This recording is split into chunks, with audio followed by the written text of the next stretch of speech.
Qulidullah. Jika Anda punya persoalan dalam kehidupan, jangan mengeluh. Ingat rumus ini. Karena mengeluh tidak akan menuntaskan persoalan Anda. Langsunglah Anda terima dengan sabar dulu. Setelah itu mohon kepada Allah. Tafsirnya banyak ini, tafsirnya. Ya. Tafsirnya nanti Al-Baqarah ayat 286. La yukallifullahu nafsan illa wus'aha. Terima dulu, jangan mengeluh. Karena Allah tidak mungkin menitipkan ujian kecuali pada yang mampu. Jadi kalau Anda sekarang sedang punya masalah, Bu, sedang punya masalah, ikhwan, antum, sedang punya masalah itu nggak akan dititipkan oleh Allah pada Anda kecuali Anda mampu. Kalau nggak mampu nggak akan diuji. Itu sifat Allah tuh. Makanya ketika Anda mendapat ujian, berbahagialah karena Anda dianggap mampu. Saya sering katakan Allah aja percaya dengan Anda, masa Anda nggak percaya dengan diri sendiri? Nggak ada yang nggak diuji. Nabi diuji, penyakit Nabi Ayub sakit, lempar Nabi dilempar. Nabi Ibrahim dibakar, semua Nabi dicela. Allah dicela oleh orang kafir, malaikat dicela, Nabi dicela, Rasul dicela, sahabat dicela, tabi'in dicela, ulama dicela. Anda Tuhan bukan, malaikat bukan, Rasul bukan, Nabi bukan, sahabat bukan, tabi'in bukan, imam bukan, jadi makmum kadang-kadang. Terus Anda nggak pengen dicela, Anda siapa? Anda siapa? Dan semuanya diuji kecuali Tuhan. Malaikat diuji dengan tugasnya, ada yang berzikir, ada yang macam-macam dan sebagainya. Ya kita diuji dengan amal saleh, semua diuji. Hanya Allah yang memberikan ujian yang tidak pernah diuji. Kita diuji. Maka ketika Anda diuji, Allah percaya dengan Anda, kenapa Anda tidak yakin? Yang kedua, ingat betul ini, ingat betul.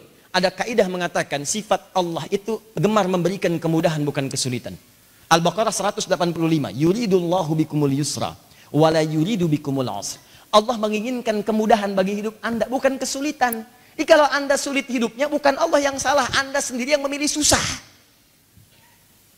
Dan kaidah mengatakan inna ma'al usri yusra. Kalau Anda sedang punya kesulitan, kata Allah, langsung yakinkan pada jiwa Anda, ini pasti selesai, ada solusinya, ada solusinya. Nah, ketika Anda sudah punya keyakinan itu, Anda bertanya, ya Allah solusinya apa? Yang pertama kata Allah, adab yang pertama kalau sedang punya persoalan, langsung mohon kepada Allah solusinya. Sabar, terima, minta kepada Allah. Wasta'inu bis sabri wasta'inu, kalau punya masalah minta kepada Allah, terima dulu dengan sabar. Lalu minta. Minta lewat sholat, minta. Ada lagi cara yang lain ya Allah selain sholat? Ada. Yang minta lewat sholat itu Nabi Zakaria, Quran surah ketiga 38 sampai 39. Ya, Nabi Ismail bahkan minta keluarganya sholat, Quran surah 19 ayat 55.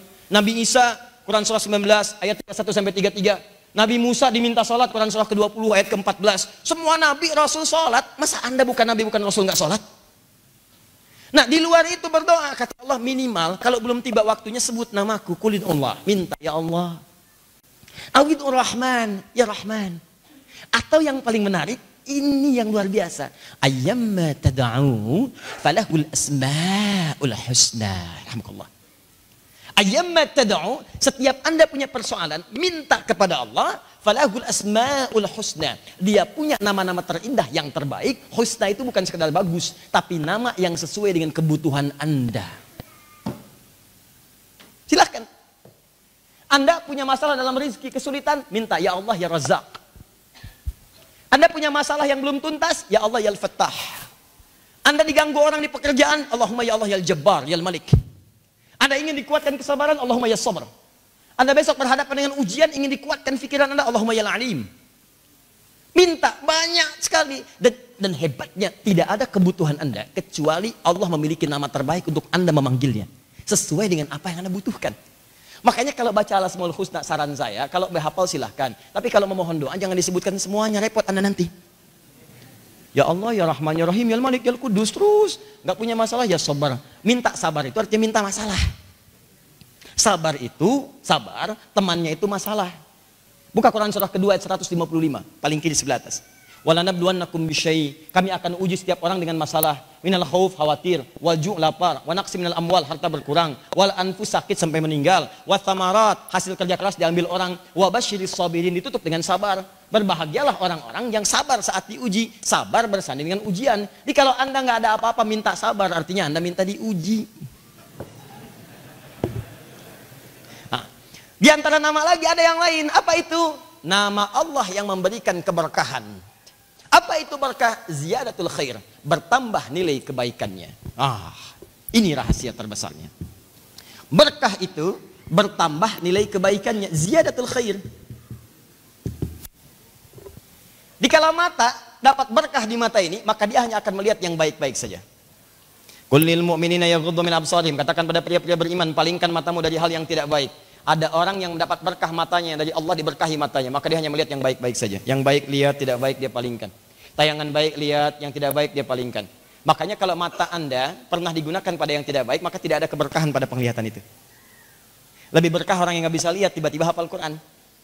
Kok bisa ada anak ya usianya masih dini belum balik hafal Quran, mata nggak bisa lihat, orang menyebutnya buta. Yang buta hafal Quran, mata hatinya berkah. Anda bisa ngelihat dipakai apa? Dan yang paling menarik, Anda lihat-lihat tuh nggak pernah masuk tuh, susah dan apa yang salah itu? Kalau orang lisannya berkah, maka lisan itu hanya akan digunakan pada yang baik-baik, khair. Man kana yu'minu billahi wal yawmil akhir falyakul khaira aw liyasbut khair. Siapa yang merasa beriman pada Allah dan hari akhir, hadisnya sahih, maka katakan yang baik-baik. Katakan yang baik-baik, tak mampu diam. Katakan bagus, katakan cinta, katakan sayang. Nggak ada katakan putus, katakan cerai, katakan ini, katakan itu. Yang baik-baik. Tangan ini berkah, maka hanya digunakan yang baik-baik. Tulis status yang baik, share hadis, share ayat, share kajian, macam-macam. Nggak ada nulis yang aneh-aneh. Kaki diberkahi melangkah pada yang baik. Kalau jalan itu tawadhu, bahkan turun langsung tuh suratnya sama Al-Furqan.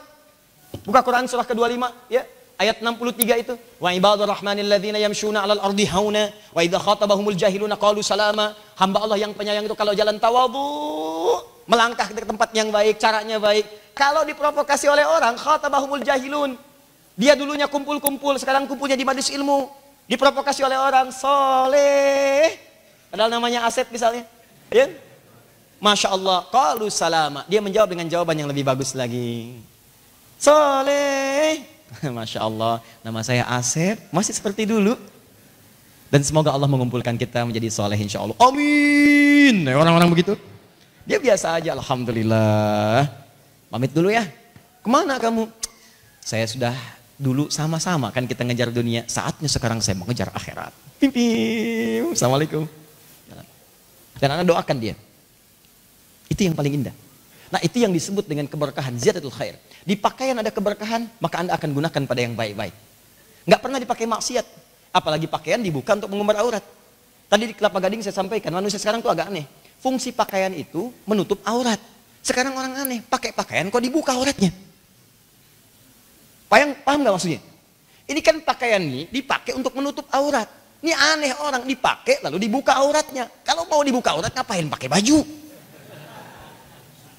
Di baju itu dipakai buat tutupin aurat. Setelah Anda pakai malah dibuka lagi. Ada yang disobek lagi. Aneh, saya nggak habis pikir tuh. Susah saya memahaminya. Itu konstruksi cara berpikirnya gimana tuh?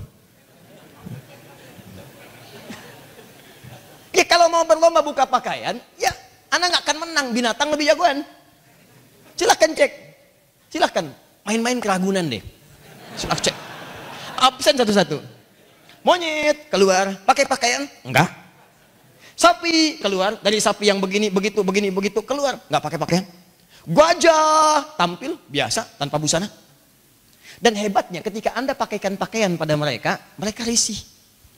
Risih.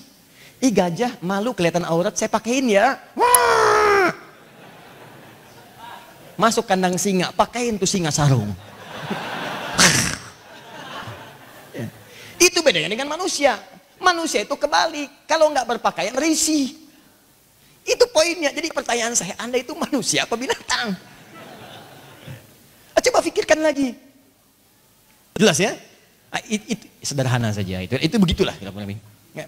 Nah ini baru tubuh kita, belum nanti rumahnya berkah enggak, kendaraannya berkah enggak, ayo sendalnya berkah enggak, handphonenya berkah enggak tuh. Berapa kali dan berapa banyak benda yang melekat pada kehidupan kita mengandung keberkahan. Nah kalau Anda ingin mendapatkan keberkahan itu, maka Anda dekati pemilik keberkahan.